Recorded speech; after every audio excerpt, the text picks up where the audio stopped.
Et c'est qui arrive. Ah, mais c'est la journaliste. On va attendre 2 secondes que Madame la journaliste soit présente.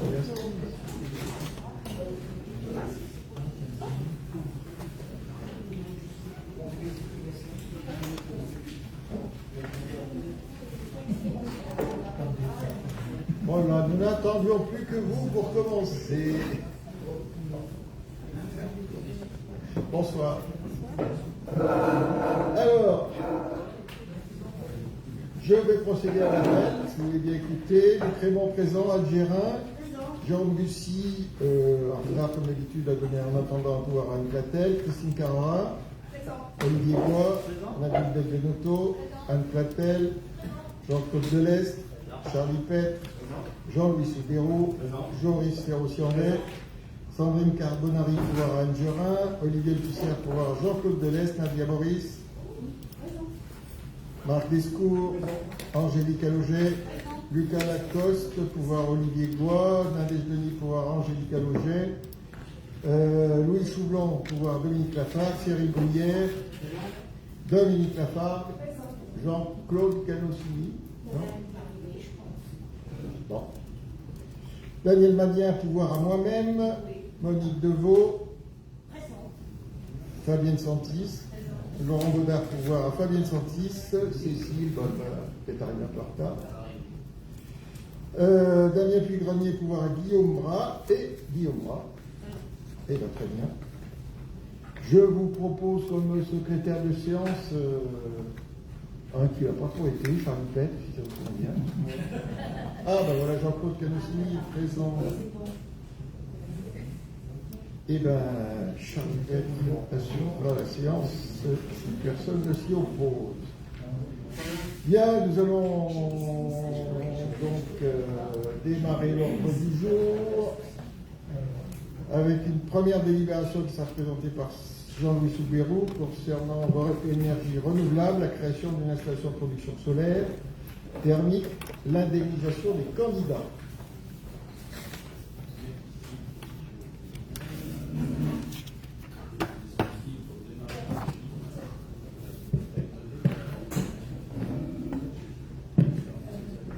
Donc bonsoir à toutes et à tous.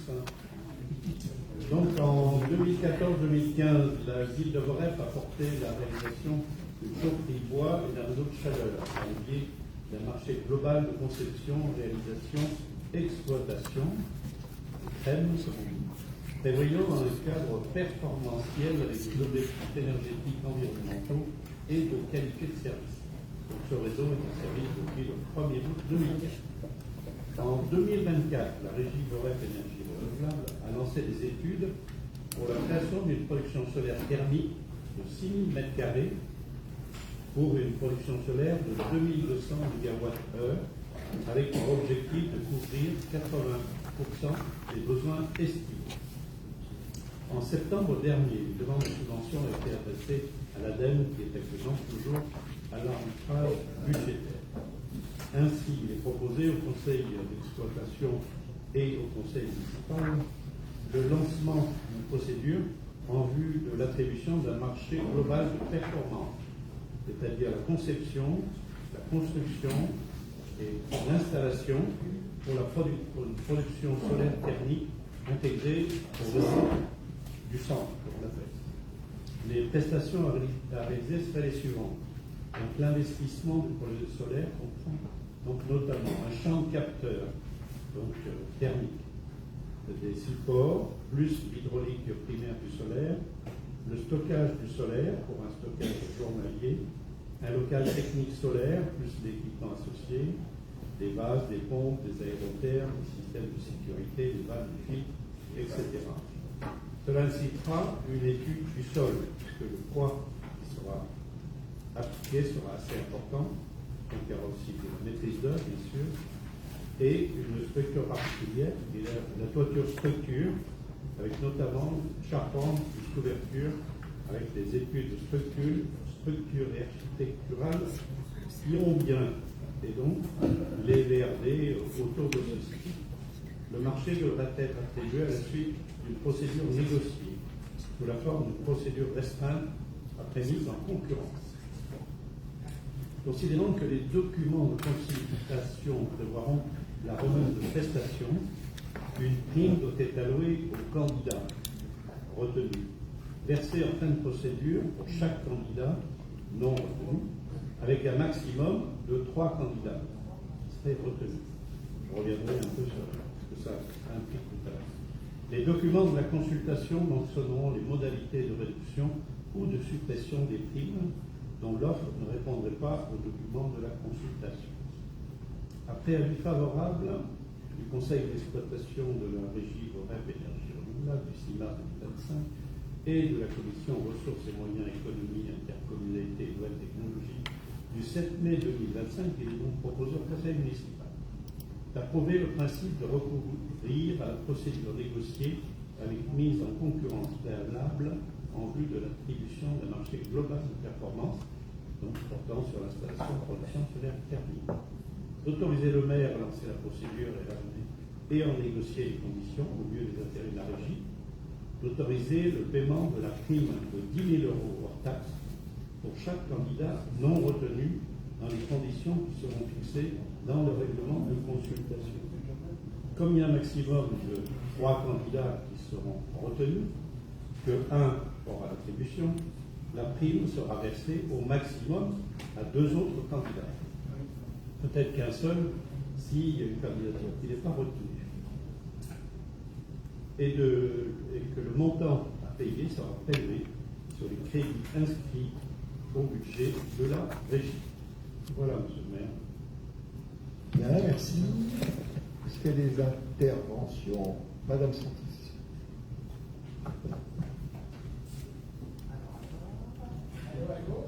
Doucement. Voilà.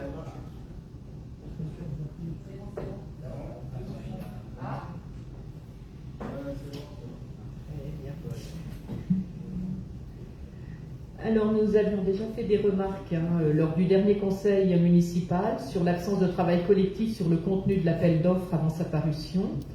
Donc là, à nouveau, vous rédigez une délibération qui laisse croire que la procédure de la consultation va être engagée alors qu'elle l'est déjà.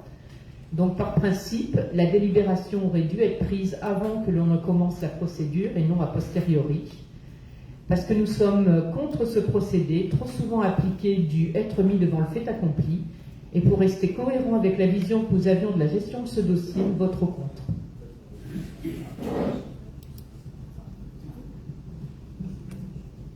Jean-Claude Penassini.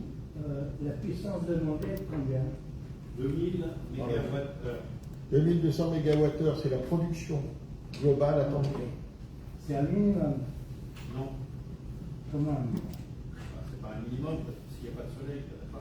Non, mais ok. Faut pas... C'est l'objectif. Attends. C'est l'objectif. L'objectif est C'est l'objectif à pleine puissance. Et de couvrir 80% des besoins estimaux. Donc l'objectif de 2200 couvrira 80%. Des besoins Des estimaux. besoins estivaux qui sont aujourd'hui remplis par une chaudière à gaz. Ok, je sais bien ça, bien, je connais. Ok. 2200. Simplement, je vous rappelle que la procédure, c'est le maire qui l'engage, c'est dans sa compétence. Donc là, le conseil municipal est informé et valide cette procédure, qu'on est sur un contrat conception-réalisation, donc aujourd'hui, maintenance. Donc c'est un peu comme s'il y en avait une forme de concours, comme on a fait sur l'école maternelle de Belle, c'est-à-dire que dans les équipes, au-delà des techniciens et autres, il y a des architectes.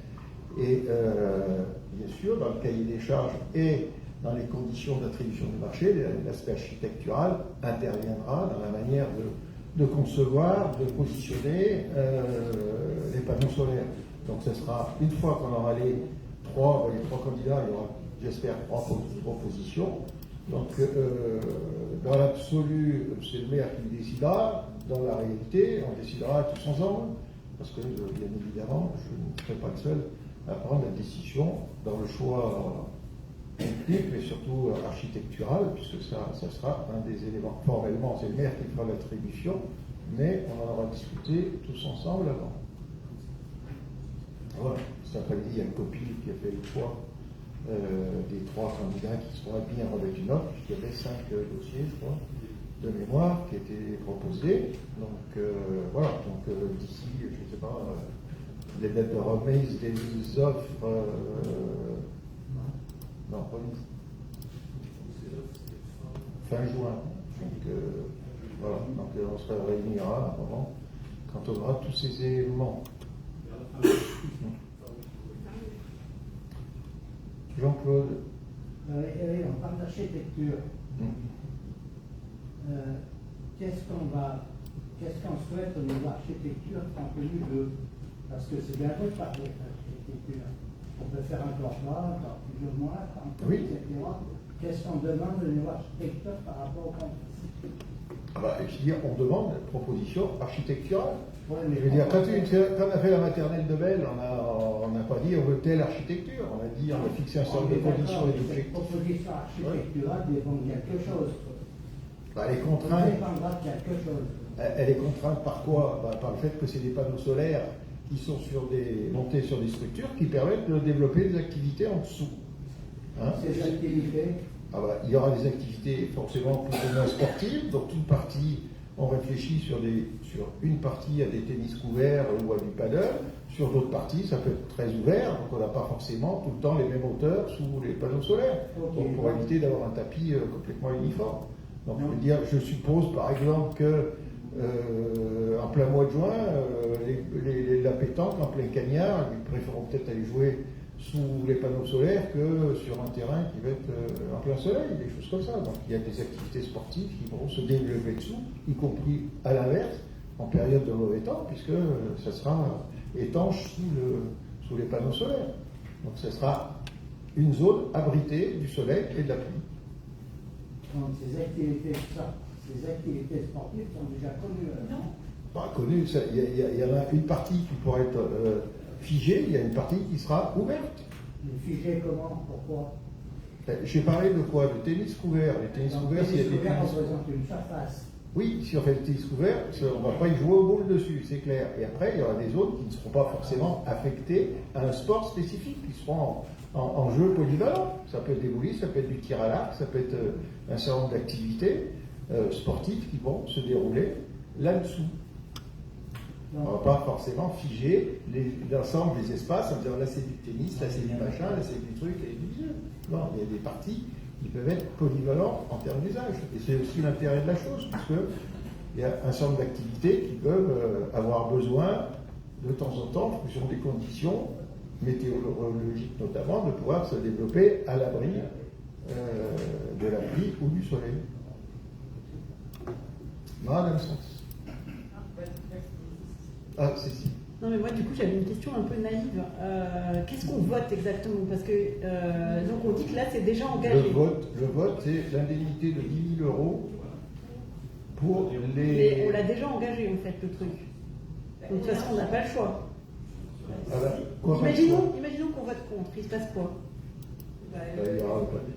Ils ne seront pas indemnisés, donc je suppose qu'ils ne répondront pas. C'est comme dans un concours, je rappelle, dans un concours comme on l'a fait.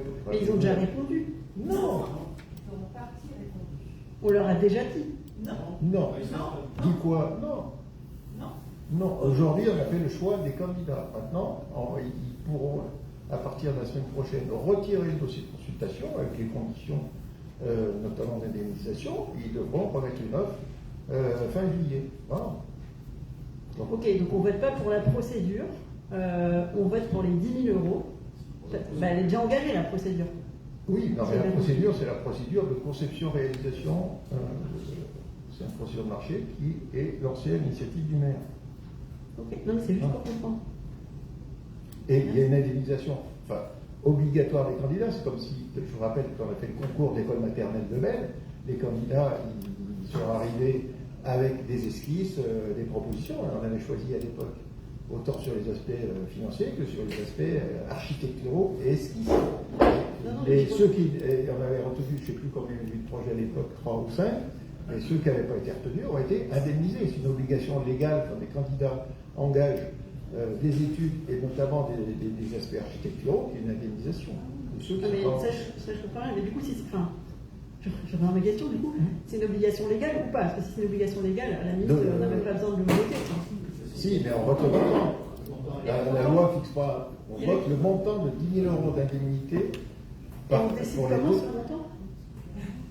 C'est une estimation d'indemnisation. Je veux dire, pour l'école de Belge, j'avais le sentiment que c'était plus élevé que ça. Mais Enfin, j'espère, parce que c'est un peu plus de boulot normalement. Mais... Oui, c'était plus élevé que ça.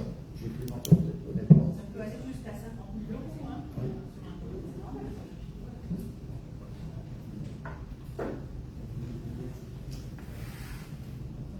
Oui, donc à ma demande, M. Thévenon a accepté de mettre donc, dans notre intranet élu, là sur Nextcloud, si vous allez dans Vert, vous avez tout le cahier des charges. Donc comme ça, vous verrez exactement le contenu. Voilà, ça a été mis lundi, là, lundi, mardi, voilà. Bien, allez, s'il n'y a pas d'autres interventions, je vous propose de passer au vote des oppositions au complet, les 5. Ok, des abstentions adoptées. La parole est à Olivier Goua concernant la fixation du tarif de prestation pour le centre technique lorsqu'il y a des prestations pour compte de tiers, donc c'est du tarif horaire.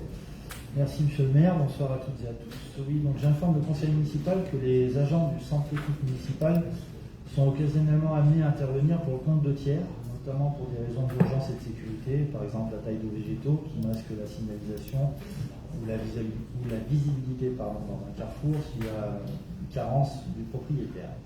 Ils interviennent aussi en cas de dépôt sauvage, traitement de taille, et ils sont également amenés à intervenir de façon plus ponctuelle à la gendarmerie, bâtiment, espace vert, pour des travaux qui incombent aux locataires. Donc afin de pouvoir facturer ces interventions, il convient de fixer des tarifs de services et de prestations correspondant au compte de tiers. Donc personnel qualifié, on va fixer à 36,50 €. C'est peut-être de l'heure, oui. Je ne sais pas si c'est précisé, mais oui, tarif horaire, pardon, qui rentre dans la visite. Donc 36,50 € de l'heure, personnel qualifié avec matériel 40 € de l'heure, utilitaire avec chauffeur 47 €, camion poids lourd avec chauffeur 62,50 €, balayeuse avec chauffeur 80,50 €, tractopelle avec chauffeur 75 €, personnel qualifié avec utilitaire et nettoyeur haute pression 92,50 €. Donc ces interventions facturées ne sont pas assujetties à la TVA. Il y a eu un avis favorable de la commission ressources moyens, économie et intercommunalité le 7 mai. Donc il est proposé d'approuver les tarifs de services et de prestations correspondant au compte de tiers. Et je vais apporter une petite précision, c'est qu'on n'a pas inventé non plus les tarifs au pif. On s'est basé, pour également ne pas être concurrentiel entre nous, sur les tarifs pratiqués au sein de la communauté d'agglomération du Pays Ouaronnais. En fait, c'est ce qu'on appliquait jusqu'à maintenant, notamment des histoires de dépôt sauvage ou des devis suite à des dégradations. Donc, voilà, il a été souhaité que ça soit formellement fait sur une délibération, ce qui est logique. C'est ce qu'on fait aujourd'hui. Y a-t-il des commentaires?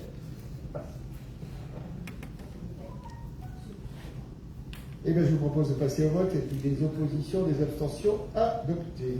Olivier Goua toujours, taxe locale sur la publicité extérieure, tarif 2026. Merci. Donc je rappelle au conseil municipal que dans le cadre de la mise en œuvre de la TLPE, donc de la taxe locale sur la publicité extérieure sur la commune, il convient de délibérer donc, tous les ans sur les tarifs de cette taxe, même dans le cas où les évolutions tarifaires sont prévues sur une trajectoire pluriannuelle par la loi, ce qui est le cas puisqu'on applique l'indexation légale. Donc concernant les anciennes, il y a toujours une exonération pour les surfaces cumulées pour les anciennes qui sont inférieures ou égales à 12 mètres carrés. Pour celles supérieures à 12 mètres carrés et inférieures ou égales à 50 mètres carrés, on est à 49,70. Vous avez le tableau avec les évolutions, le comparatif entre 2025 et 2026. Sur les surfaces supérieures à 50 mètres carrés, on est à 99,50 € par mètre carré. Vous avez également les supports non numériques et les supports numériques. Alors les non numériques inférieurs ou égales à 50 mètres carrés, on passe à 24,80 € mètre carré. Supérieur à 50 mètres carrés, on sera à 49,70 €. Sur les supports numériques inférieurs ou égales à 50 mètres carrés, 74,70 € et supérieur à 50 mètres carrés, 147,50 € mètre carré. La taxe est due pour les supports existants au 1er janvier de l'année d'imposition. Il est prévu une taxation au prorata temporis pour les supports créés ou supprimés en cours d'année d'imposition. Lorsque le support est créé après le 1er janvier, la taxe est due à compter du 1er jour du mois suivant celui de la création du support. Lorsque le support est supprimé en cours d'année, la taxe n'est pas due pour les mois restant à courir à compter de la suppression du support. La déclaration doit être effectuée dans les 2 mois qui suivent l'installation, le remplacement ou la suppression de tout support publicitaire. L'installation ou la suppression d'un support publicitaire après le 1er janvier fait l'objet d'une déclaration dans les 2 mois. Et à défaut de transmission de déclaration par l'exploitant, la commune peut procéder à une taxation d'office. Le recouvrement de la taxe est effectué à compter du 1er septembre de chaque année sur la base de la déclaration transmise. Et là également, il y a eu un avis favorable de la commission ressources et moyens du 7 mai 2025 et il est donc proposé au conseil municipal au coup de prendre acte des tarifs de la TLPE pour 2026 que j'ai énoncé. Merci. Merci. Donc, vous l'avez compris, c'est un tarif qu'on nous impose, on n'a pas le choix, c'est l'État qui fixe, mais il nous appartient de l'approuver parce que c'est nous qui facturons derrière. Y a-t-il des commentaires? Il n'y en a pas. Je vous propose de passer au vote. Les oppositions, les abstentions adoptées. Anne Gérin, modification du tableau des effectifs. Merci Monsieur le maire, bonsoir à tous et toutes. Donc une modification au niveau du tableau de nos effectifs. Considérant le tableau des effectifs que nous avons au 10 avril 2025, vu l'information qui a été faite également aux représentants des personnels et considérant les besoins de service, il est proposé de créer au pôle direction générale au service de l'accueil et des affaires générales la création d'un poste titulaire du cadre d'emploi des rédacteurs à temps complet ou à défaut du cadre d'emploi des adjoints administratifs, une mission de gestionnaire des cimetières et officier d'état civil, et le poste d'adjoint administratif principal première classe à temps complet sera supprimé ultérieurement, je pense au prochain conseil municipal. Et également sur le pôle aménagement durable du territoire et urbanisme, aussi au niveau du service administration foncière et environnement. Également dans le cadre d'une mutation, on a proposition de la création d'un poste de titulaire du cadre d'emploi des rédacteurs à temps complet ou à défaut dans le cadre d'emploi des adjoints administratifs comme assistants de pôle de direction. Et le poste d'adjoint sera libéré ultérieurement. Les crédits nécessaires à la création de ces postes sont inscrits au budget de la collectivité et après avis favorable de la commission ressources, moyens, économie, intercommunalité, nouvelle technologie du 7 mai 2025, il est demandé au conseil municipal d'approuver cette délibération. Bien, des commentaires? Il n'y en a pas, il faut se passer au vote. Des oppositions, des abstentions adoptées. Toujours Anne Gérin sur le règlement du compte personnel de formation. Alors, donc le compte personnel de formation est l'équivalent de ce qu'on appelle le compte personnel d'activité dans le privé. Il a été institué en 2017 pour les salariés de droit privé et donc il y a un compte personnel d'activité au bénéfice des agents publics qui ont pour objectif, par l'utilisation de droits inscrits, de renforcer l'autonomie et de la liberté d'action d'un agent de la fonction publique et de faciliter son évolution professionnelle. Considérant que le compte personnel d'activité se compose de 2 comptes distincts, on a le compte personnel de formation, le CPF, et le compte d'engagement citoyen. Il est proposé, après avis du comité social territorial du 18 mars 2025, de mettre en place ce dispositif. Donc ce CPF est un droit universel à la formation et permet à chaque agent d'accéder à une qualification et de développer des compétences dans le cadre d'un projet d'évolution professionnelle. Il se substitue à ce qu'on appelait précédemment le droit individuel à la formation. Donc il concerne les fonctionnaires et les contractuels hors vacataires et de droit privé, c'est-à-dire les apprentis.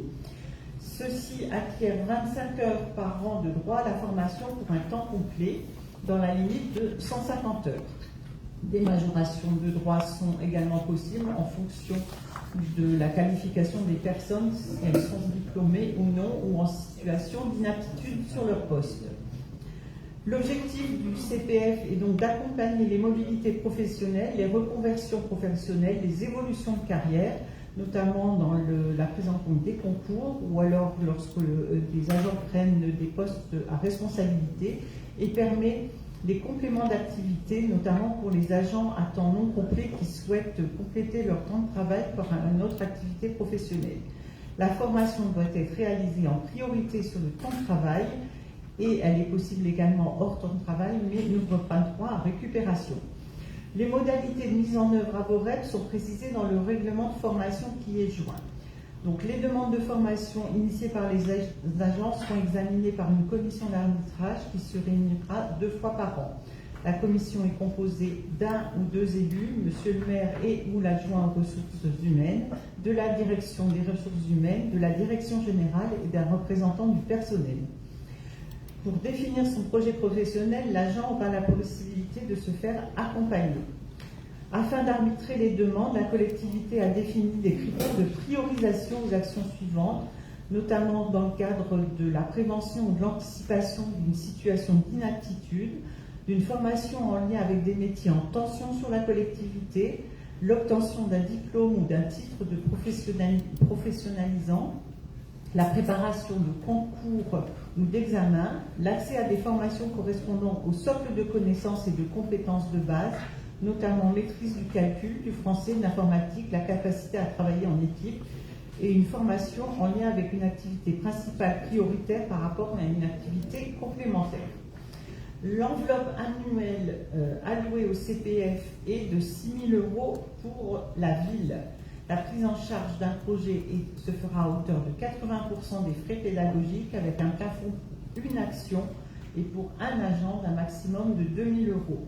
Il est précisé que les frais de déplacement et d'hébergement ne sont pas pris en charge. La priorité sera donnée aux agents qui formuleront une première demande et le financement d'un projet sera possible tous les 10 ans, un projet pouvant comprendre plusieurs actions de formation. Une convention sera signée pour l'utilisation du droit à formation et la prise en charge des frais ci-dessous. Il est précisé que les crédits nécessaires sont inscrits au budget de la collectivité et donc après l'avis favorable du comité social territorial et celui de la commission ressources, moyens, économie, intercommunalité et nouvelles technologies du 16 avril, il est demandé au conseil municipal d'approuver ce règlement du compte personnel de formation. Je voudrais juste préciser que il y a 6 000 € au niveau de la ville et on a voté tout à l'heure au niveau du CCAS une enveloppe de 2 000 € pour permettre aux agents qui relèvent du CCAS de bénéficier de ce même dispositif. Bon, sachant que le crédit, c'est une première inscription et qu'on verra en fonction du niveau des demandes s'il y a nécessité, si ça suffit ou pas. Donc, voilà, quelqu'un veut-il intervenir? Oui ou pas? Merci, bonsoir. Du coup, comme on a déjà parlé en commission, on leur a rappelé que ça représente une avancée pour les personnels, donc c'est bien pour eux. Ça permet de légitimer quelque chose qui se passait déjà, mais qui n'était pas sous contrôle. Malgré cela, les montants et les conditions avancées, donc 6 000 € par an au global, la limitation à 2 000 € par employé et un projet tous les 10 ans, nous apparaissent très limitants et du coup dans les faits les agents ne pourront pas dépenser les heures qu'ils auraient acquises. C'est-à-dire qu'en 6 ans ils peuvent acquérir leurs 150 heures. En fait ces 150 heures elles ne sont pas provisionnées, elles sont provisionnées par ça et donc tous les 10 ans vu qu'ils ont droit qu'à un projet tous les 10 ans ça va être ils ne pourront pas les dépenser toutes. Financé, s'ils veulent faire Oui. un projet non financé. Donc dans le privé, je sais que c'est un système différent dans le privé, mais dans le privé, il n'y a pas de limite à l'utilisation des heures qu'on a acquises. Et là, on met une deuxième barrière qui va limiter dans les faits le fait que les agents puissent vraiment avoir accès à ces formations. En plus de la commission. Le deuxième point, on réitère notre demande d'accès au compte rendu du comité social territorial, celui qui a eu lieu en mars, on n'a toujours pas reçu le compte rendu. Et une petite proposition serait aussi d'inclure du coup le listing des demandes qui ont été émises et à accepter chaque année dans le compte rendu. Merci. Alors pour le CST, je pense qu'on n'a pas validé celui du mois de mars. C'est pour ça qu'il n'est pas. C'est ça, hein. qu'il n'est pas diffusé. Après, quelles sont les règles de diffusion? Il est diffusé sur l'intranet pour l'ensemble des agents. Donc je pense que les élus, à travers l'intranet, je ne sais pas si... Voilà. Je ne sais pas. Là, après, je ne sais pas dans quelle mesure, effectivement, les débats des CST doivent être rendus publics. C'est à vérifier. Hein, mais les comptes rendus, s'ils sont affichés, s'ils sont là. Alors après, je vais peut-être répondre sur... bon, effectivement, aujourd'hui, on a convenu avec les représentants des personnels de démarrer avec cette enveloppe dans le cadre qui est fixé par la loi et le statut de la fonction publique territoriale. On est encadré à ce niveau-là. Si nous devions avoir effectivement des demandes supplémentaires, rien ne dit qu'on ne puisse pas y accéder. Alors, on fera effectivement des modifications. Pour autant, je rappelle que ce n'est pas le plan de formation des agents de la collectivité. Les agents de la collectivité, dès lors qu'ils ont besoin de formation au titre de leur activité professionnelle régulière, bénéficient pour tous de droits à formation et sur lesquels, là on est vraiment dans l'accompagnement des formations dans le cadre d'une évolution des métiers, d'une évolution soit parce que on a des problèmes de santé, soit parce que effectivement on souhaite acquérir des compétences supplémentaires pour évoluer dans la collectivité ou hors de la collectivité. N'avoir aussi, on a eu le cas sur un certain nombre d'agents qui sont en temps non complet sur la collectivité, qui avaient besoin de se former pour effectivement avoir un complément de revenus sur une autre activité professionnelle. Donc tout ça est pris en charge. Les remontées aussi qu'on a nous permettent de juger qu'aujourd'hui ce montant est suffisant. Oui, je vais juste revenir sur le CTS. Je n'ai pas demandé que ça soit public. J'ai demandé que les élus aient accès au compte rendu. Il faut bien faire la différence. Hein. Nous avons l'intranet. Le dernier qui est en ligne sur l'intranet, il date de novembre. Je pense que c'est important. Pourquoi ? Parce que nous votons des délibérations qui concernent le personnel et parfois, en lisant les comptes rendus, mais du coup, après que la délibération soit votée, on se rend compte qu'il n'y a pas forcément unanimité ou consensus de la part du personnel. Donc je suis bien d'accord que tout ça... donc il y a... Vous voyez ce que je veux dire ? Donc c'est de l'information pour aussi nous mieux comprendre la gestion du personnel. Je n'ai pas dit public, c'est une question d'accès pour les élus, pour mieux appréhender ce qui se passe au niveau de la collectivité, puisque une collectivité vit, bon, peut-être pour les élus, mais essentiellement parce qu'il y a du personnel qui doit être content, voilà. Donc ce sont des lieux qui expriment un certain nombre de choses, et c'est bien que tous les élus, majoritaires ou pas, puissent avoir connaissance des débats qui ont lieu sur ces questions souvent financières, hein, les concernant. Voilà.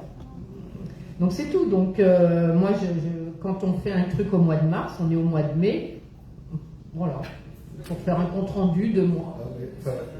J'ai demandé à ce qu'on réfléchisse à une chose, je ne sais pas si réglementairement c'est possible, qu'on ait au moins dans la foulée de la réunion relevé des décisions avec des trucs, et après le compte rendu complet. L'aller-retour, aujourd'hui, on va avoir un CST dans le mois de juin, là. On va valider effectivement le compte rendu de celui du mois de mars. Ça pour le coup, c'est comme dans une entreprise privée. Alors, soit qu'en fonction de la taille de l'entreprise, il y en a de plus ou moins régulièrement. Mais les comptes rendus, ils sont validés. Alors, déjà, ils sont débattus, échangés entre l'employeur, les représentants des organisations syndicales, etc. Et surtout, ils sont validés à la prochaine réunion du CST. Je veux dire, moi, pour le coup, ça me choquerait que des élus et l'information de choses décidé avant que les représentants des organisations du personnel n'en soient informés et ne les valident. Eh ben, dans ce cas-là, il faut gérer la délibération en fonction de la validation du compte-rendu. Moi, je préfère gérer la validation, les délibérations avec effectivement les représentants des personnels. Alors, on ne va pas vous dire que chaque CST où on a une unanimité spontanée sur tous les points, ça fait partie des négociations, mais globalement, 95 ou 96 ou 18% est voté à l'unanimité. Donc, c'est que les compromis qui sont trouvés entre les représentants du personnel et les représentants de l'administration sont pertinents. Et il y a une chose qui est immédiate, c'est le procès verbal, dans lequel il relève ce que je dis, un relevé de décision qui dit tel sujet pour voter. Ça, c'est pas le compte rendu où il y a l'intégralité des débats qui, lui, doit faire l'objet d'une validation. Le PV, il est rédigé entre guillemets, sur le champ. Donc, je veux dire, ça, c'est un document qui peut, à vérifier, être communiqué, parce que je crois qu'il n'y a pas les débats, parce que les débats doivent être approuvés à la réunion suivante. Donc, nonobstant, le PV des décisions, le relevé de décision, il existe. Il force ce que c'est tel sujet, 3 cours de compte, tout le monde, l'unanimité, donc voilà.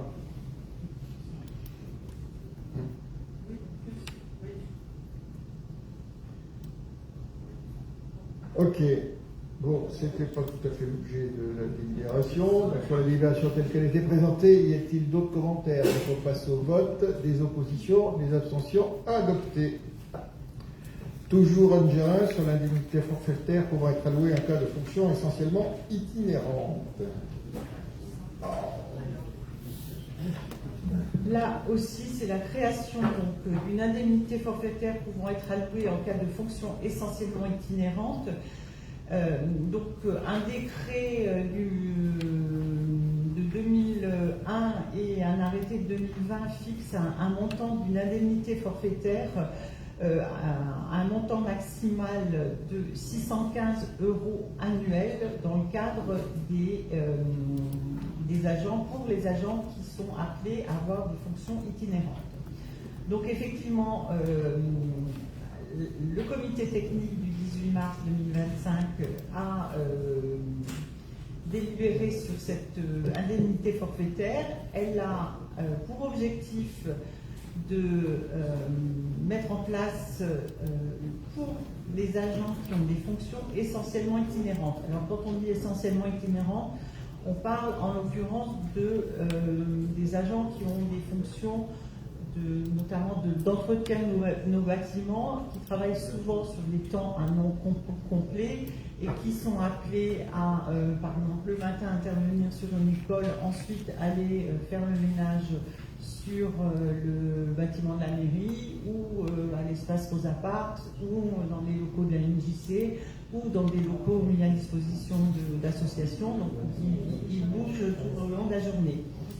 Et donc en fait, lorsque on a des fonctions itinérantes à l'intérieur d'une commune dotée ou non d'un réseau de transport en commun régulier, on peut allouer une indemnité forfaitaire. Les fonctions éligibles doivent être caractérisées par des déplacements fréquents, comme je l'ai dit, à l'intérieur d'une même commune, dès lors que cette fréquence rend difficile, voire impossible, l'utilisation des transports en commun et que l'agent ne peut pas disposer d'un véhicule de service. Il est précisé que ces déplacements sont nécessaires pour les besoins du service et sont réalisés dans le cadre des missions qui sont dévolues à chacun des agents. Donc il est proposé au conseil municipal de fixer la liste des fonctions éligibles et le montant annuel de l'indemnité comme suit. Pour les fonctions éligibles, ce seront donc les agents d'entretien et de restauration, les agents d'entretien et de surveillance, et ce que nous avons dénommé les référents du site, ce sont les personnels qui encadrent ces agents et qui sont positionnés sur les 4 groupes scolaires. Donc, en fonction du nombre de déplacements qu'ils font, il est proposé effectivement un montant annuel maximal de 400 000 € pour un déplacement Non. Un niveau 1 de déplacement et niveau 2 de déplacement, 228 €. Donc le niveau 1, c'est lorsqu'on travaille entre 4 ou 5 jours par semaine et qu'on fait un minima 2 trajets par jour sur le temps de travail. Et le numéro 2, c'est pour les agents qui travaillent que 3 jours par semaine et qu'il faut un minima 2 trajets par jour. L'indemnité est ainsi proportionnée à la fréquence des déplacements et tient compte des congés annuels et des récupérations. Il ne sera donc pas nécessaire de proratiser ce montant au temps de travail. Le montant de l'indemnité est annuel, mais par souci de bonne gestion et de disponibilité financière pour les agents, elle sera versée mensuellement à terme échu. En cas d'absence d'un mois, quelle que soit la situation administrative, l'agent ne pourra pas bénéficier de cette indemnité. Les bénéficiaires se verront attribuer l'indemnité par voie d'arrêté. Elle est reconductible d'une année sur l'autre, sous réserve que l'agent bénéficiaire continue d'exercer les fonctions y ouvrant droit. Les justificatifs à fournir sont le permis de conduire, la carte grise du véhicule utilisé, l'attestation d'assurance pour usage du véhicule personnel à des fins professionnelles. L'agent doit être en plus en possession d'un ordre de mission permanent. Après avis favorable de la Commission Ressources et Moyens, Économie, Intercommunalité et Nouvelles Technologies du 16 avril 2025, il est proposé au Conseil municipal d'instaurer cette indemnité forfaitaire en cas de fonction itinérante et d'en fixer les montants tels que définis ci-dessus. Il est précisé que les crédits sont inscrits au budget. Bien, vous donnez lecture de ce que Danielle Magnin, qui m'a donné son pouvoir, m'a demandé qu'elle veut s'abstenir pour une raison de forme sur la délibération, pas sur le fond. Moi, je vais vous dire ce qu'elle m'a écrit en son nom. Je souhaite intervenir sur cette délibération que je ne comprends pas. Existait-il déjà une délibération similaire avec un tarif à remettre à jour? N'est-il pas déjà prévu que les agents soient remboursés des frais de déplacement qu'ils sont obligés de faire par leurs propres moyens sur les temps de travail? Sinon, pourquoi cette délibération maintenant alors qu'elle fait référence à un décret paru depuis plusieurs années? Je suis tout à fait favorable à ce qu'un agent qui se trouve dans l'obligation d'utiliser son propre véhicule pour les déplacements fréquents sur son temps de travail soit indemnisé pour ses frais. Je trouverais même le contraire anormal, mais je ne retrouve pas cette délibération telle qu'elle est rédigée. Peut-on considérer que 2 déplacements par jour définissent une fonction essentiellement itinérante, telle que ciblée par le décret cité? Il me semble que l'éligibilité d'une fonction à cette indemnité devrait figurer dans la description de poste et qu'il n'y a pas lieu de dresser une liste exhaustive dans une délibération. C'est pourquoi, même si je suis complètement favorable à ce que les agents qui ont une fonction itinérante soient indemnisés, je m'abstiendrai. Voilà. Alors, Monique Deveau. oui, merci. Bonsoir. Alors, effectivement, on en a longuement parlé avec Danielle Magnin. La question est celle-ci. Les agents de toute collectivité territoriale, normalement, et locale, ont leurs frais de déplacement qui sont remboursés lorsqu'ils se déplacent pendant le temps du travail pour un déplacement qui est effectivement demandé dans ce temps de travail. Alors, en fait, est-ce que ça veut dire qu'ils ont ce temps de déplacement qui, normalement, est régi par la loi de juillet 2001, dont tu as fait référence tout à l'heure, et en plus, ils ont ça, ou est-ce que ça remplace réellement le décret de 2001 pour lequel, normalement, c'est tout à fait normal que ces agents aient des remboursements puisqu'ils se déplacent avec leur propre voiture sur leur temps de travail pour faire une course ou un déplacement vers l'école, etc.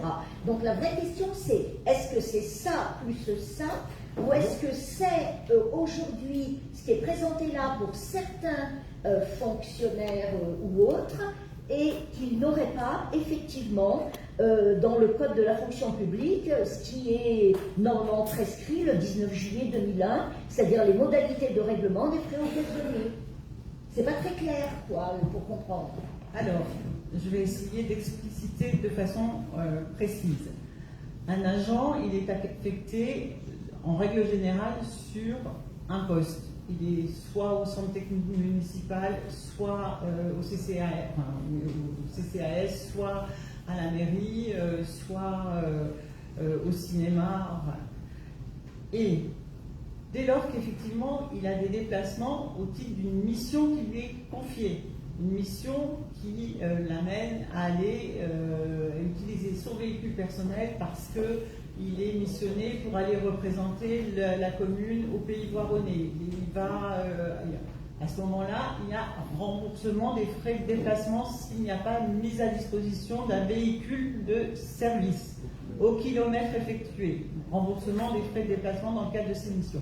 Là, on parle tout à fait d'autre chose. Ce sont des agents qui ont des fonctions itinérantes, c'est-à-dire que leur poste n'est pas fixe.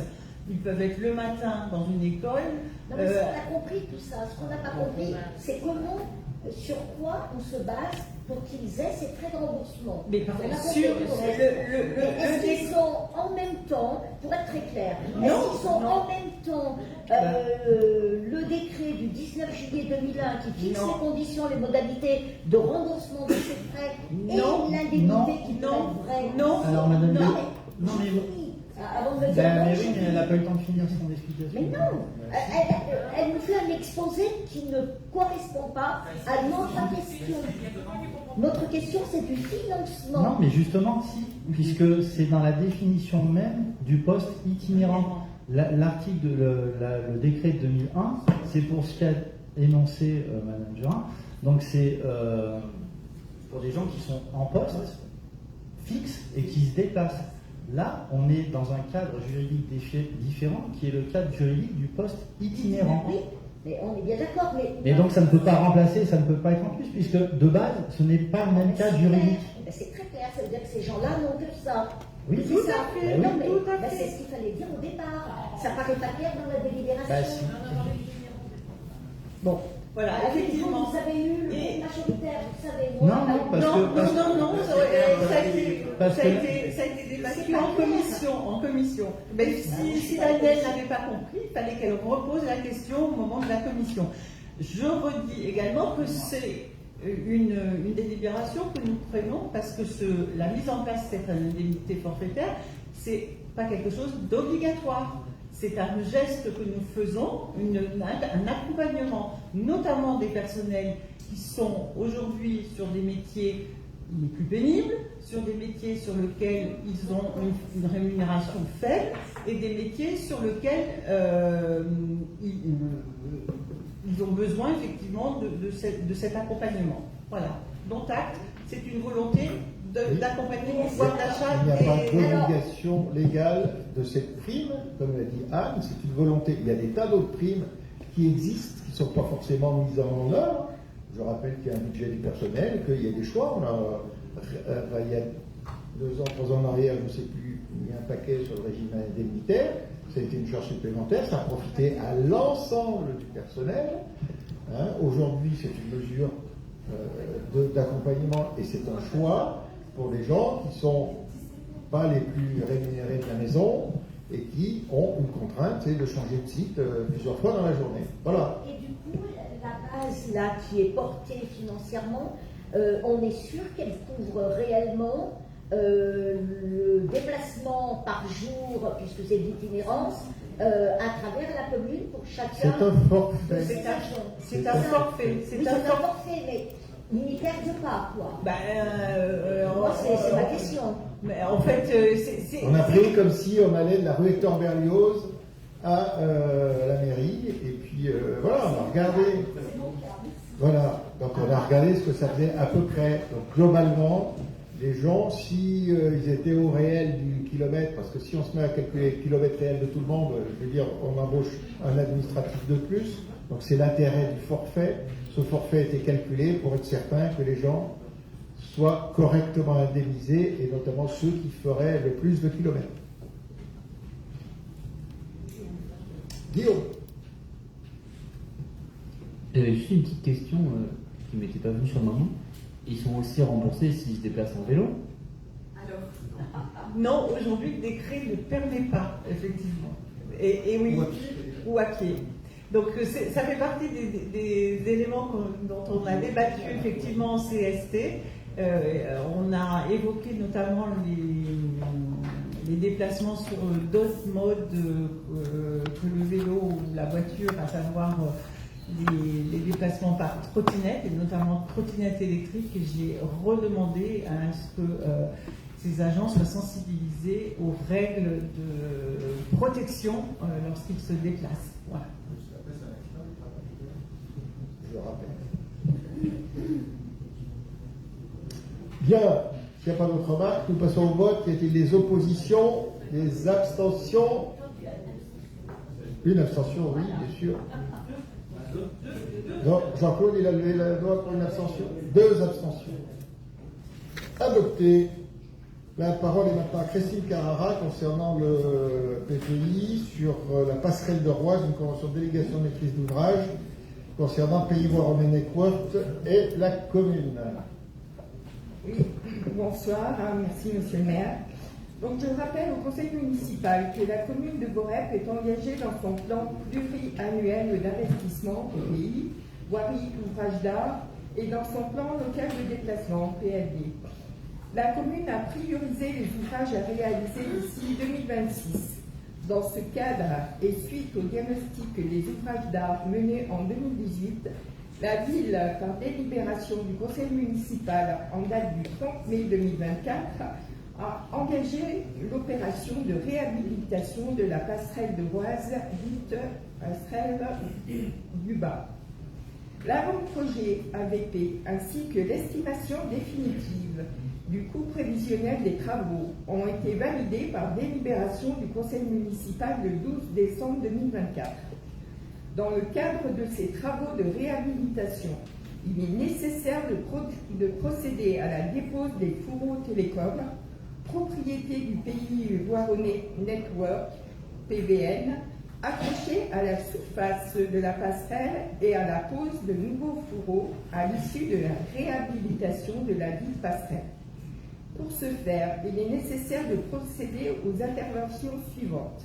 Dépose et évacuation des fourreaux télécoms, propriété du Pays Voironnais Network. Fourniture et pose de nouveaux fourreaux télécoms avec le thermosoudage propre à la jonction avec les culées. Ces nouveaux fourreaux étant propriété du Pays Voironnais Network. D'un commun accord entre les parties afin de faciliter les interventions et de coordonner au mieux les différents intervenants, il a été proposé que la ville de Borep assure la maîtrise d'ouvrage des études et des travaux à réaliser sur le génie civil du Pays Voironnais Network. Le montant total estimé du projet est de 5 000 € hors taxe, soit 6 000 € TTC, et se décompose comme suit. Dépose et évacuation des anciens fourreaux télécoms sous passerelle, 500 € hors taxe. Fourniture et pose de nouveaux fourreaux télécoms sous passerelle avec thermosoudage propre à la jonction avec les culées, 2100 € hors taxe. Participation aux frais généraux, frais d'études, frais généraux de chantier, donc échafaudage, installation de chantier, 2400 € hors taxe. La convention correspondante ci-jointe précise des modalités techniques, administratives et financières de la délégation de maîtrise d'ouvrage DNO du Pays Voironnais Network à la commune de Borep. Après avis favorable de la commission Transition écologique, aménagement de l'espace public, urbanisme, cadre de vie et mobilité du 14 avril 2025, il est proposé au conseil municipal d'autoriser Monsieur le maire ou en cas d'empêchement moi-même, Christine Carrara, adjointe chargée des mobilités, à signer la dite convention de la délégation de maîtrise d'ouvrage telle qu'annexée à la présente délibération et faire tout ce qui doit être fait dans le cadre de la mise en œuvre de la présente délibération. Des questions, des interventions? Jean-Claude Canossi. Oui, au niveau des travaux là, de dépose des fourreaux, il y a un échafaudage qui a été installé dans la Roise. Ok, c'est une question. A priori. Et il y aura un nouveau échafaudage qui sera installé dans la Roise pour reposer le fourreau. Non, j'aimerais bien savoir exactement comment vont être enlevés ces fourreaux. Simplement. Jean-Claude, on va se renseigner, mais en Non, principe, on les enlève. Parce qu'il faut rénover la passerelle. Ouais. On enlève les fourreaux pour les rénover la passerelle. Ah, ben, Et ça, on les ça, remet une fois que la passerelle est Ok. rénovée. Est-ce qu'il y a besoin d'un échafaudage pour le faire dans la voie? Bah, c'est haut, quand même. Ouais. Ah, ben, je ne sais pas, Je vois pas une échelle à cette hauteur pour être dans la Je voie. ne sais pas si elle a besoin d'un échafaudage. Vraiment, il y aura un échafaudage. On en est sûr. À partir de cette hauteur, il faut soit un élévateur, soit un échafaudage. Et un élévateur dans l'armoise, c'est pas toujours suivant les endroits. Ah non, mais je suis d'accord avec ça, élévateur dans la voie, c'est une connerie. Mais échafaudage, À partir d'une certaine hauteur, il y a une obligation d'échafaudage. Donc une échelle, je ne sais pas quelle est la réglementation, on ne monte pas très haut. regarde l'échafaudage posé dans la voie. Oui. Ok. Donc nous allons passer au vote. Y a-t-il des oppositions, des abstentions adoptées? Charlie Petre sur le chemin d'aiguille, enfouissement réseau sec, donc convention avec le financement avec Territoire Énergie. De lycée. Ça marche. Merci, monsieur le maire. Chers collègues, mesdames et messieurs, bonsoir. Alors, le conseil municipal du 29 octobre 2020 a validé l'avant-projet sommaire des études pour l'enfouissement des réseaux secs sur l'avenue Chapaïs, la rue de l'Échaillon, ainsi que le chemin des Buis et le plan de financement correspondant dans le cadre des travaux d'accompagnement de l'opération Chapaïs-Champ de la Cour. Par délibération du 16 décembre 2021, le conseil municipal a validé l'engagement d'une première phase de travaux rue de l'Échaillon et de la Placette et le plan de financement correspondant. Par délibération du 2 février 2023, le conseil municipal a validé l'engagement d'une deuxième phase de travaux Chapaïs-Bas et le plan de financement correspondant.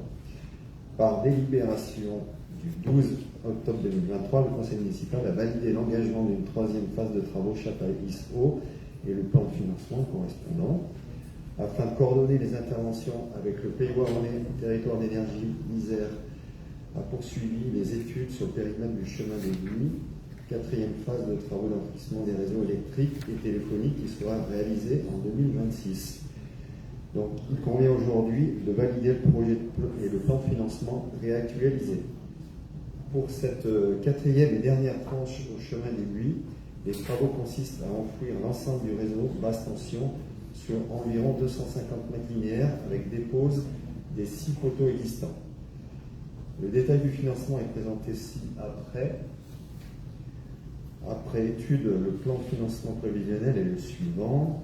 Donc le prix de revient global de l'opération TTC est estimé à 116 424 €. Le montant total des financements externes s'élève à 67 749 €. La contribution prévisionnelle aux investissements s'élève à 45 920 €.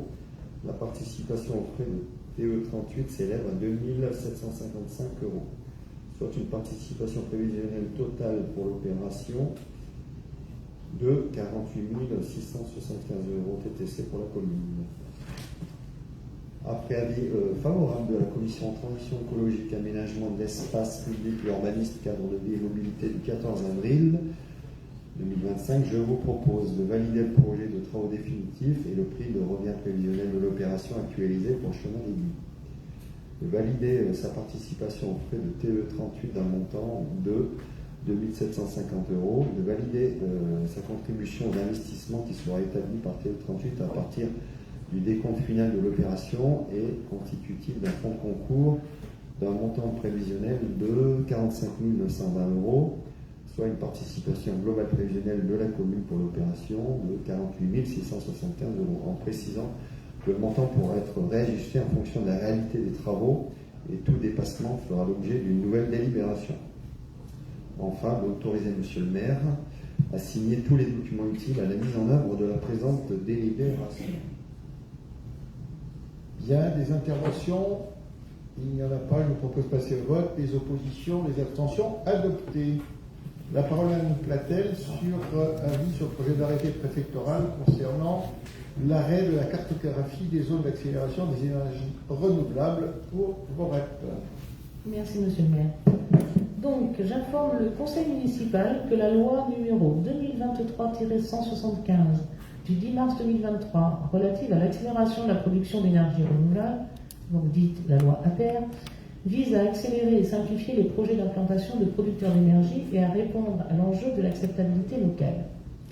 L'article 15 de cette loi demande aux communes de définir par délibération du conseil municipal, après concertation du public selon des modalités qu'elle détermine librement, donc de définir des zones d'accélération où elle souhaite prioritairement voir des projets d'énergie renouvelable s'implanter, donc des zones d'accélération pour l'implantation d'installations terrestres de production d'énergie renouvelable, en d'autres termes ZAENR, ainsi que les ouvrages connexes.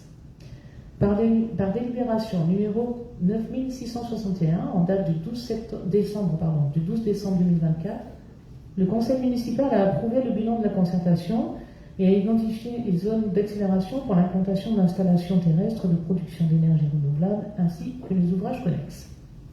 Par la suite, et comme le prévoit la procédure, Madame la préfète de l'Isère a engagé la dernière phase d'arrêt de la cartographie départementale des ZAENR, qui concerne 160 communes, sur un total de 512 communes en Isère. Donc on est quand même, tout le monde n'a pas fait ce travail.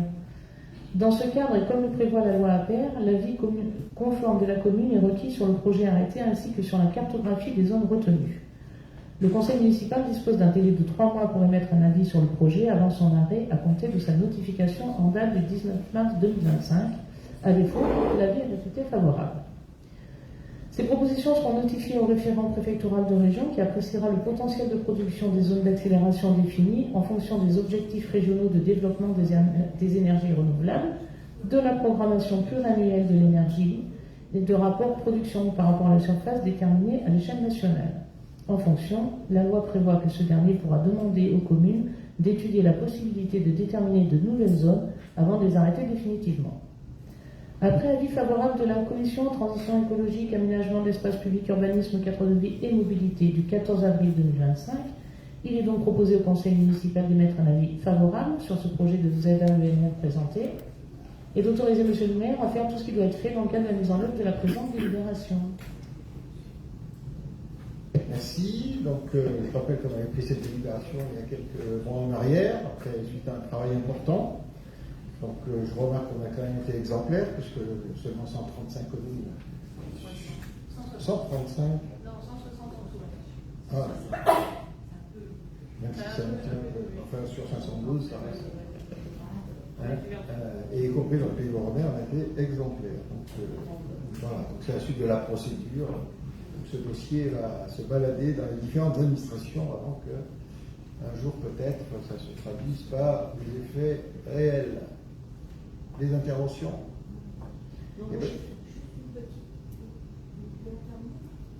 Juste une petite question. On a une carte aujourd'hui sur Borep qui Il n'y en a pas qu'une, il y en a une par type d'énergie renouvelable. Comment?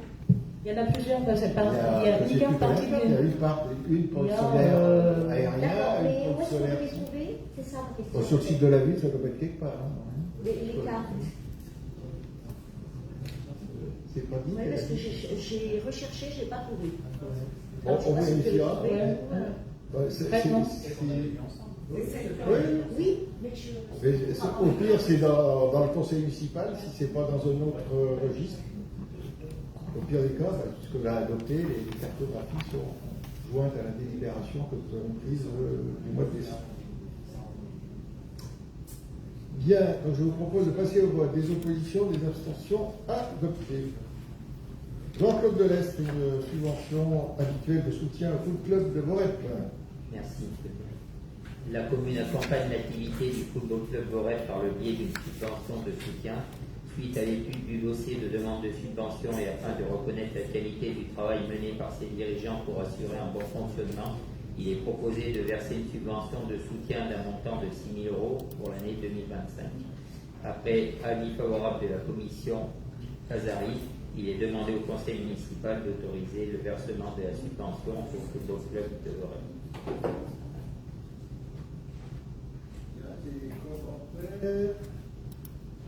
Et bien on passe au vote. Avec des oppositions, des abstentions adoptées. La parole à Anne Gérin sur la création de 2 conventions pour la location de la salle Christolum.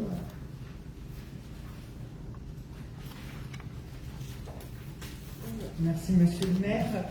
Il est proposé au conseil municipal de créer 2 conventions distinctes selon le type d'exposant et d'appliquer une nouvelle tarification pour les particuliers, les professionnels et les associations hors VOREP pour la salle d'exposition dite Chrysologue qui se trouve à proximité de la salle du conseil. Ces nouvelles conventions viennent reprendre des éléments des dernières conventions existantes tout en la modifiant sur les aspects suivants.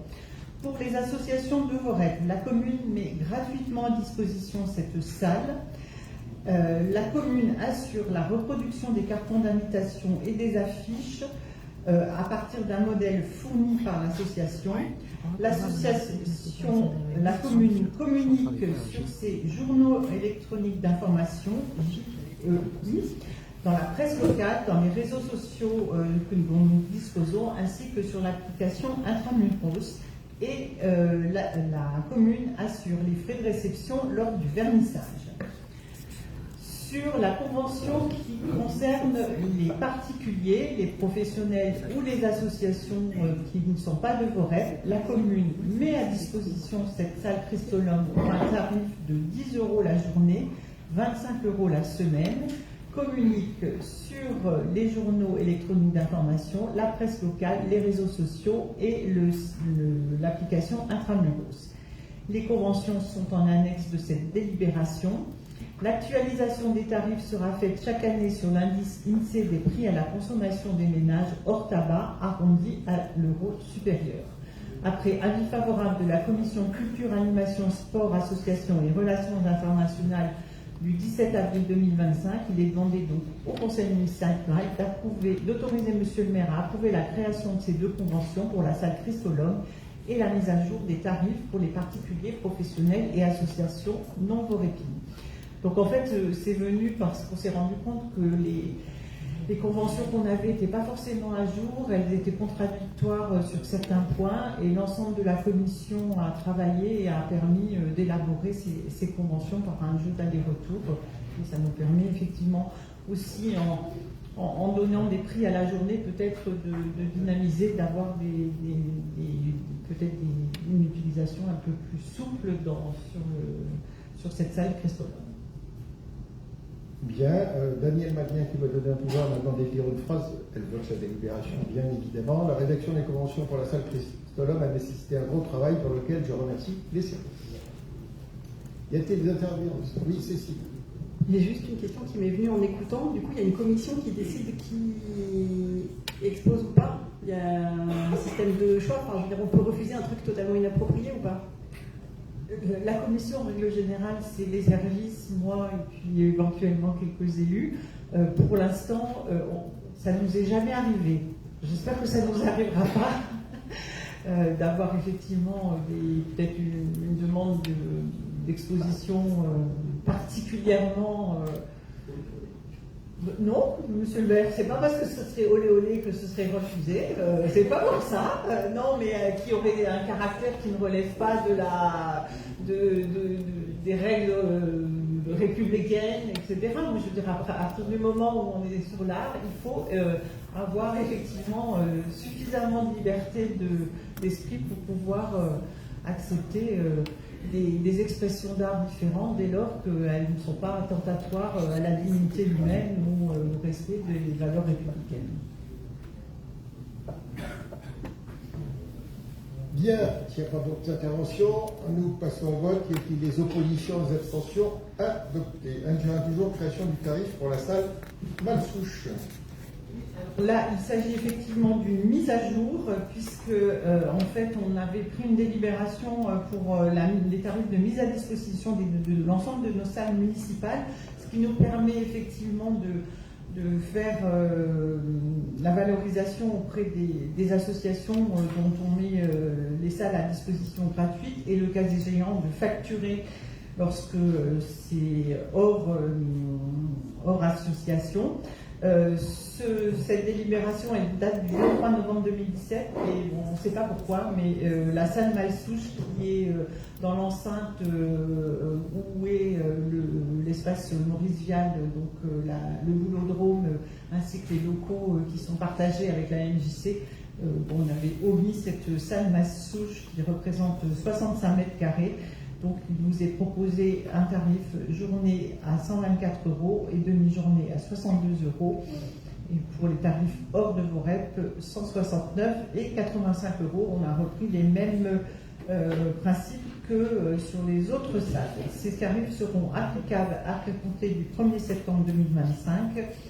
Et après avis favorable de la Commission Culture, Animation, Sport, Association et Relations Internationales du 17 avril, il est demandé au Conseil municipal d'autoriser Monsieur le maire à approuver la création des tarifs de cette salle dite Malsouche. Merci. Des interventions.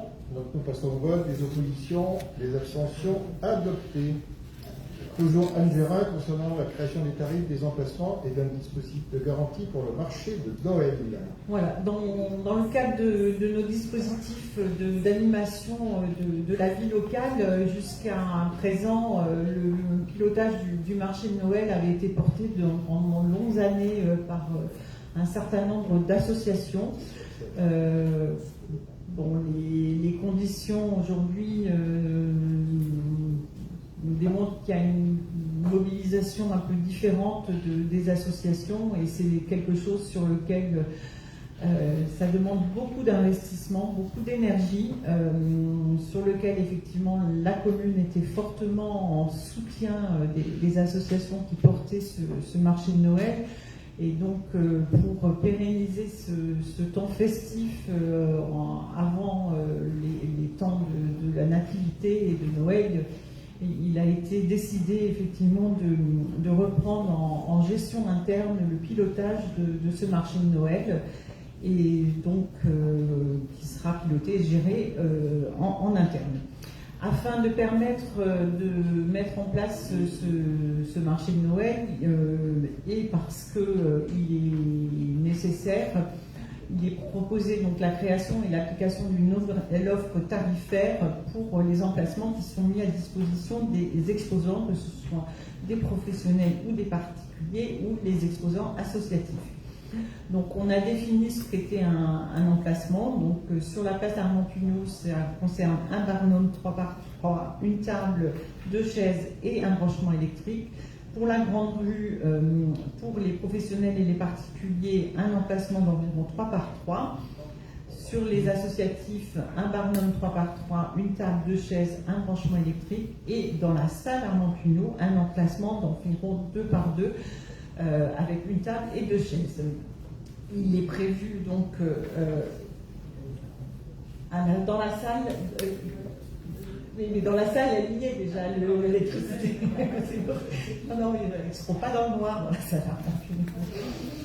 Donc en fait, la nouvelle tarification permet effectivement d'avoir sur la place Armand-Pugnot, vous avez l'ensemble des propositions qui sont faites. Pour les particuliers et les professionnels, ça va de 100 € sur la place Armand-Pugnot pour un emplacement jusqu'à 270 € pour 4 emplacements. Sur la grande rue, un emplacement 60 € jusqu'à 160 €. Et sur la salle Armand-Pugnot, de 80 à 220 €. Pour les exposants associatifs, donc il est proposé un tarif unique, quel que soit l'endroit où ces associations auront leur stand. Pour un emplacement, ce sera 40 €, 82, 300 et 120 pour 4 emplacements.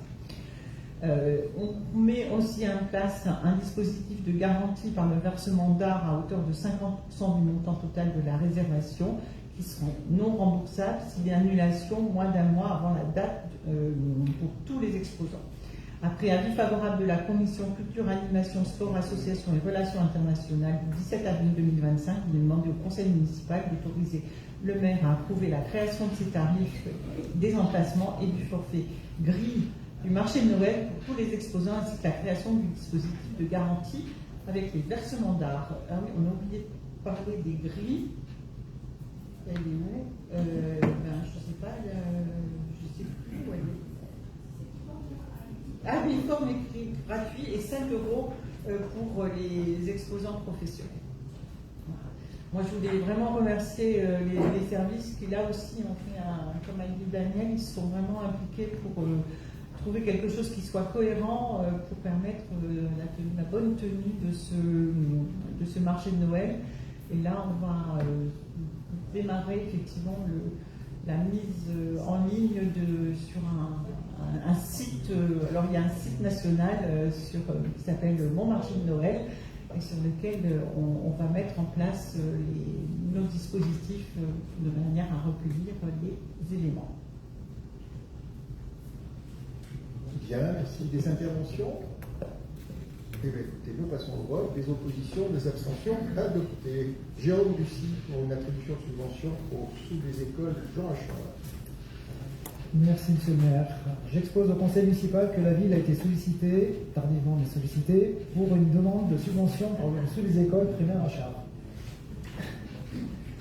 La ville propose un subventionnement à hauteur de 10 € par élève à destination des sous des écoles, calculé en fonction des effectifs à la rentrée scolaire de septembre 2024. Ce financement permet aux sous d'organiser des actions durant l'année scolaire afin de récolter des fonds destinés à la réalisation des projets des enseignants et en faveur des élèves.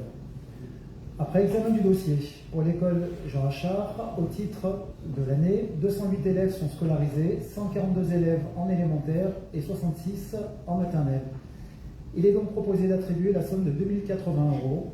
Après avis favorable de la commission éducation périscolaire et jeunesse du 15 avril 2025, il est proposé au conseil municipal de valider cette subvention. Merci. Il n'y a pas de commentaires, nous passons au vote. Les oppositions, les abstentions, adoptées. Toujours Jérôme Lucie pour l'évolution des règlements de fonctionnement du temps méridien.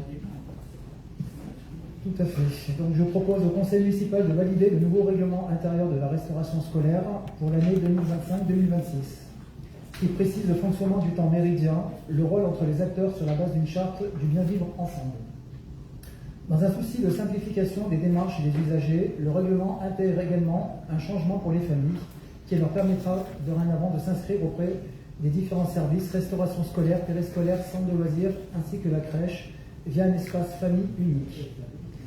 Après un avis favorable de la commission éducation périscolaire et jeunesse, il est demandé au conseil municipal de bien vouloir valider ce règlement pour l'année scolaire à venir 2025-2026. Il y a des questions? Nous passons au vote. Des oppositions, des abstentions, adoptées. Toujours Jérôme Lucie sur le projet d'aménagement et de végétalisation de la cour d'école Stendhal élémentaire, enveloppe financière et demande de subvention. J'expose au conseil municipal le contexte du projet d'aménagement et de végétalisation de la cour d'école de l'élémentaire Stendhal, qui fait suite à des échanges avec les éco-délégués qui sollicitaient des aménagements spécifiques plus respectueux de la nature et du besoin des élèves. Les services espaces publics et éducation ont proposé une démarche collaborative et participative de concertation intégrant toutes les parties, élèves, enseignants, animateurs, agents d'entretien et agents techniques. Ce projet s'est construit sur le premier semestre 2025 autour de deux grandes étapes suivantes. La première étape a été l'identification par les différents utilisateurs des différents usages de leur cours idéal. Ensuite, une compilation des données pour déterminer la nature des usages et leur positionnement dans la cour. Ensuite, une concertation sous forme d'ateliers mixés au sein de l'école pour donner du contenu et des orientations sur chacun des usages. Et enfin, une exploitation de ce travail par les services pour dégager un projet de cours qui sera validé par les élus et restitué surtout aux utilisateurs.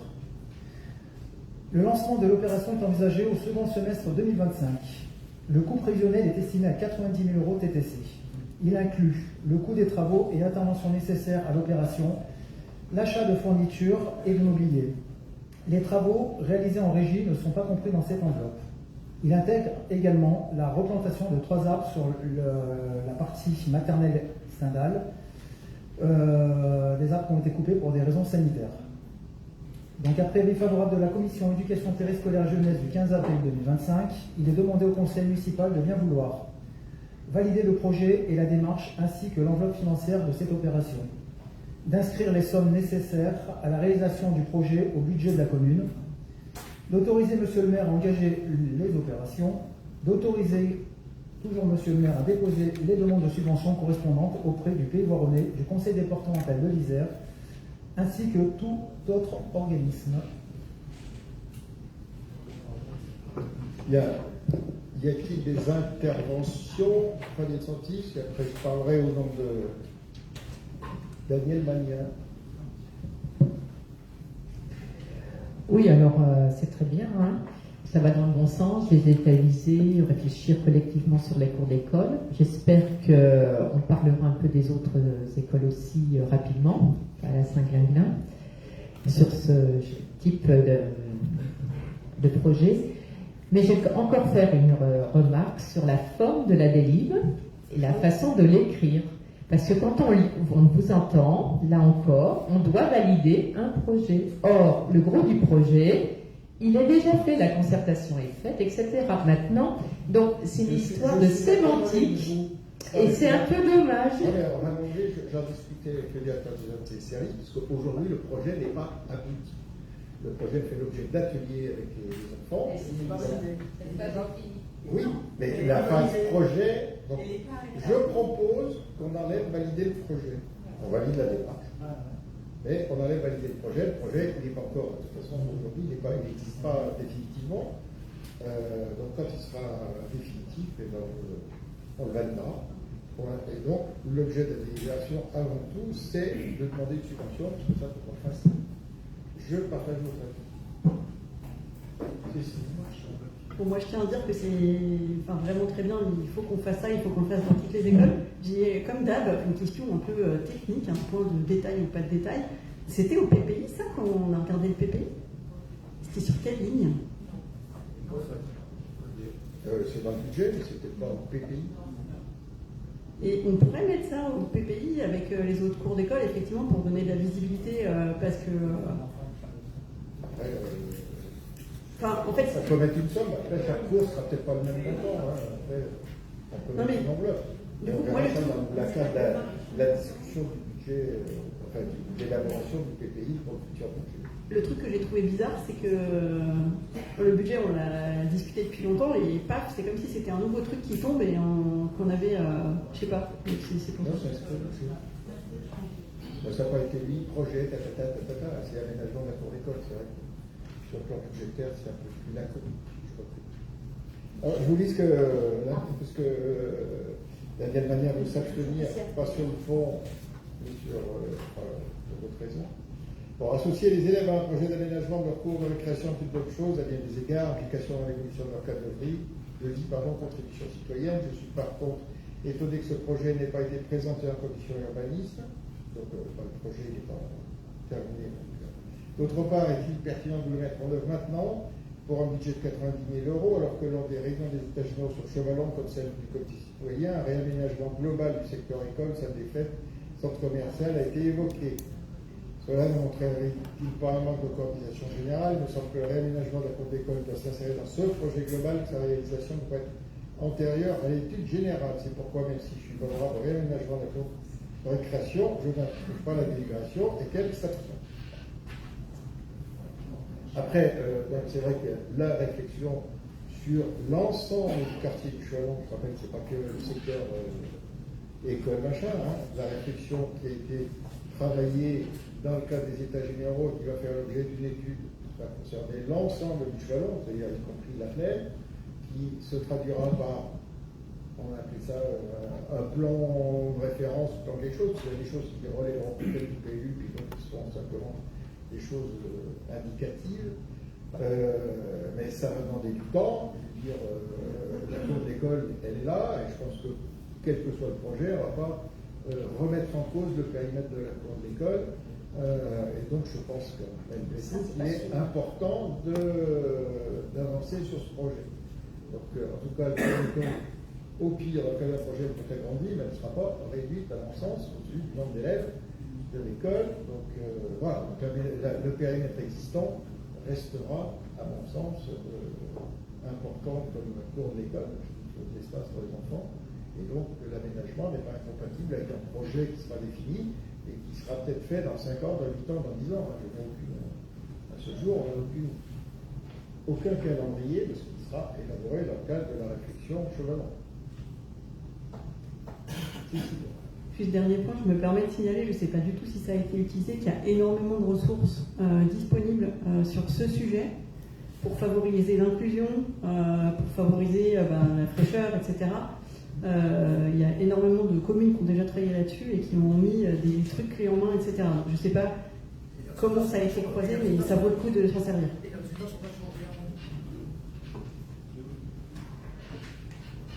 Donc, il y a eu des ateliers, je rappelle, dans les ateliers ont participé bien sûr les enfants, les enseignants, le personnel communal, les personnels de l'IFAC, qui font partie aussi de cet ensemble.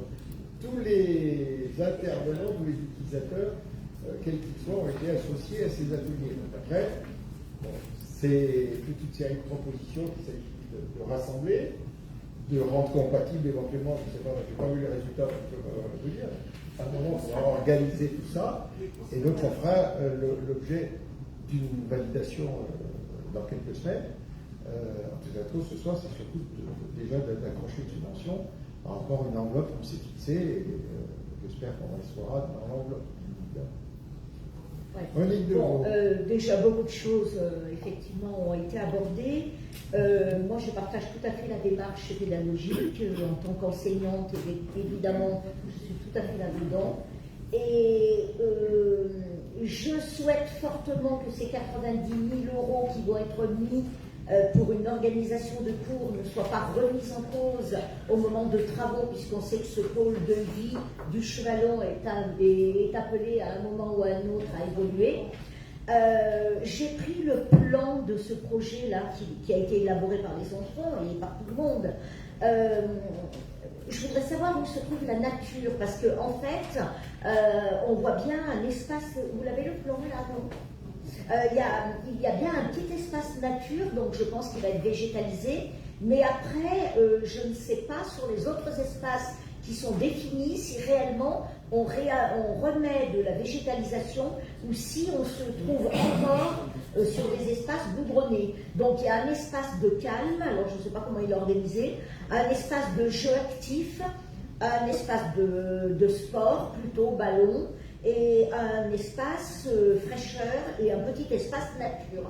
Donc c'était pour savoir si réellement on partait vers un aménagement qui engageait 90 000 €, mais également qui devenait un petit peu plus vert que ce que sont nos cours aujourd'hui. Oui, mais il y aura un peu plus de verre. Après, il n'y aura pas 100% de verre. Non, mais je n'ai pas dit 100%. Je voulais savoir la proportion de ces espaces. Les enfants exprimer leurs besoins, qui se traduisent par de la verdure, par aussi des espaces de jeu. Il faut des espaces de jeu. Si j'ai bien compris, il y a des différents espaces de jeu. Donc ça, c'est maintenant, il faut tracer ça, mettre ça en forme. C'est-à-dire ces patates, j'allais dire, un peu qu'ils ont dessinées, il faut les mettre en forme. Regardez comment si c'est valable, si ça tient la route, si c'est bon. Il y aura du mobilier certainement à voir aussi à prévoir. Les revêtements, il y a du goudron, il y a des revêtements, je dirais, durs, il y a d'autres revêtements que le goudron pur. Donc ça, c'est des choses qu'il faut maintenant, dans la phase suivante de l'élaboration de projet, qu'il faut mettre en œuvre. Et après, donc, il y aura un projet plus abouti qui sera présenté d'abord en commission, qui sera représenté, je suppose, dans les écoles à tous les enfants intervenants, enfin dans les écoles, dans cette école, à ceux qui ont travaillé pour savoir si la traduction définitive, ça correspond aux attentes qu'ils ont exprimées. Donc voilà. Et puis après, le projet, on met en œuvre. Juste sur le timing, c'est quand les travaux? Parce que vous avez dit deuxième semestre, mais... Si on peut, après, tout dépend des différentes phases. Si c'est possible et faisable, ça peut être pendant les vacances de Toussaint, ou Toussaint et Noël, suivant les choses. Bon, toujours est-il qu'il faut que les phases de validation, fin d'élaboration, validation définitive soient passées. Et puis, une fois qu'on est d'accord sur le projet, il faut le temps consulter les entreprises pour le réaliser. Donc, il y a cet objectif, je ne sais pas s'il sera tenu, en tout cas, cause, c'est l'objectif sur lequel on travaille en l'état actuel des choses. Je vous propose de passer au vote. Donc on a retiré la partie de projet, la démarche, pas le projet. Donc y a-t-il des oppositions, des abstentions? Adopté, une abstention, donc Daniel Magnin. Donc qui aura peut-être voté avec l'enlèvement de mon projet. On maintient son abstention, elle n'est pas là pour corriger éventuellement son vote. Bien, Nadine Benvenuto, petite enfance, mise à jour du règlement de fonctionnement de l'établissement d'accueil de jeunes enfants, donc la crèche pour les anciens. Merci, monsieur le maire.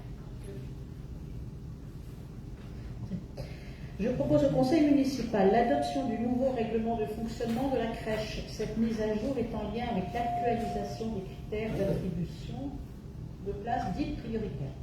A été modifié, pages 10 et 11, le paragraphe 4.1, critères d'admission, concerne l'ajout concernant l'existence de la commission d'attribution des places, un ajout concernant le calcul du score des priorités, un ajout pour reformuler le paragraphe, et la mise à jour des critères dits prioritaires qui sont désormais classifiés en 3 catégories: la situation familiale, la situation de l'enfant et la situation d'emploi. Après avis favorable de la Commission des solidarités de la petite enfance du 7 avril 2025, il est demandé au conseil municipal d'autoriser monsieur le maire à signer le nouveau règlement de fonctionnement de la crèche. Y a-t-il des questions ou des interventions? Je vous propose de passer au vote. Des oppositions, des abstentions, adoptées. Dernière délibération, qui est pareil que les tarifs de la publicité sont des tarifs qu'on approuve, mais qu'on n'a pas de choix, c'est des tarifs donc, pour la crèche pour l'année 2025. Les tarifs sont imposés par la CAF. C'est exact, on n'a rien à dire, on adopte. Je propose au conseil municipal l'adoption des barèmes préconisés de la caisse d'allocation familiale de l'Isère pour l'année 2025. Chaque année, la CAF fixe le montant plancher et le montant plafond pour les ressources annuelles à prendre en compte dans le calcul du tarif.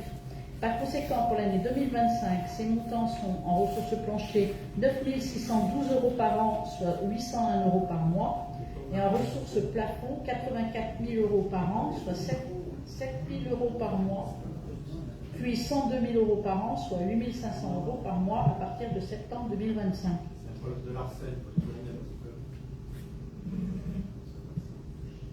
Ça va mieux là? Au-delà de ces revenus, le tarif reste identique. Pour une famille avec un enfant, le tarif horaire se situe entre 0,50 € et 4,43 €. Après avis favorable de la Commission des solidarités de la petite enfance du 7 avril 2025, il est demandé au conseil municipal d'autoriser monsieur le maire à signer les barèmes 2025 présents sous le nom d'annexe 8 dans le règlement de fonctionnement de l'EHV. Bien, s'il n'y a pas d'intervention, nous passons au vote. Des oppositions, des abstentions, adoptées. Écoutez, c'était la dernière délibération. Donc, est-ce qu'il y a des interventions, des questions? J'ai juste une petite question parce que Jérôme, en fait, il est passé tellement vite sur sa délib que j'ai raté la question. Tu vois, ça marche. Non, mais celle sur la diapo là, sur le guichet unique, là, mais en fait, il y avait autre chose dans cette délib. Il y avait aussi le règlement des pauses méridiennes, etc. Là, non, et la restauration et tout. Du coup, ma question ou remarque ou suggestion, on a pas mal d'enseignants qui sont absents en ce moment. On l'apprend quand les enfants ils arrivent le matin à l'école. On nous demande de retirer nos enfants de l'école pour faciliter la vie du reste de l'école. Est-ce que dans ces cas-là, automatiquement, les repas sont annulés? Je pose la question. Hein. C'est pour facturer l'éducation nationale. Ouais. Non, mais je veux dire. Et on pourrait le rajouter, please. Sous cette forme-là, non, parce que les repas sont malheureusement commandés et les factures qui les payent. Oui, mais en vrai, si tu fais un mail, ils ne sont pas facturés. Si c'est le matin, comment tu fais? Si c'est le matin, si tu fais un mail, ils ne sont pas facturés. La mairie? C'est écrit dans le règlement. Avant quelle heure? Il n'y a pas d'heure. Oui. Mais c'est pas automatique. Et le point? Nous non plus d'ailleurs. Si on vous demande de retirer le gamin, quand on vous demande de le retirer, vous savez. Non, mais je sais bien, mais c'est vrai que du coup, c'est un peu la triple peine. Hein, parce non, mais que... c'est vrai qu'il faut regarder ça. C'est pas... Moi, je suis partisan que celui qui est responsable, il assume ses trucs. Donc les parents, ils ne sont pas responsables. C'est pas le fait d'assumer, donc c'est un problème entre nous et l'éducation. Moi, je suis partisan de... Comment? Non, c'est vrai que Cécile a raison. J'ai une classe à Jean Richard, je dirais au 6e ou 7e instituteur. 9 en 10 jours. Ouais, c'est 9. Ouais. Non, mais il m'a envoyé un mail, M. Vanacker, et J'avais plus le chiffre exact, enfin c'est faramineux. Non, mais c'est parce que ça s'aggrave de temps. Là, ça devient vraiment sublime. Et autre question en rapport aux écoles, on avait parlé des espaces sans tabac autour des écoles, est-ce que vous avez pu avancer? Ça va être soumis aux différents conseils d'école, le projet d'arrêté il est écrit, je crois. Donc on va le soumettre au conseil d'école, donc ils vont le valider, j'espère, enfin, sur le principe déjà, après il peut y avoir des détails. Ok, voilà, et donc ce sera mis en service dès lors à la rentrée. On aura aussi l'avis de l'éducation nationale, l'avis de l'inspectrice, donc on visera tous ces avis dans la motivation de l'arrêté. On fera aussi un arrêté pour la crèche. On va faire même devant la mairie, Ah non, mais autour de la crèche c'est prévu, mais c'est pas forcément les mêmes horaires à la crèche, donc on fera peut-être un arrêté spécifique. Demande, je m'adresse à M. Thévenon. Est-ce qu'il est possible que l'on puisse avoir les comptes rendus des commissions petite enfance, parce qu'on n'en a pas, ou alors je ne sais pas où aller les trouver, mais en tous les cas, il n'y en a pas. Moi, ça me dérange énormément parce qu'il a été changé le jour de la commission par rapport au jour de la semaine.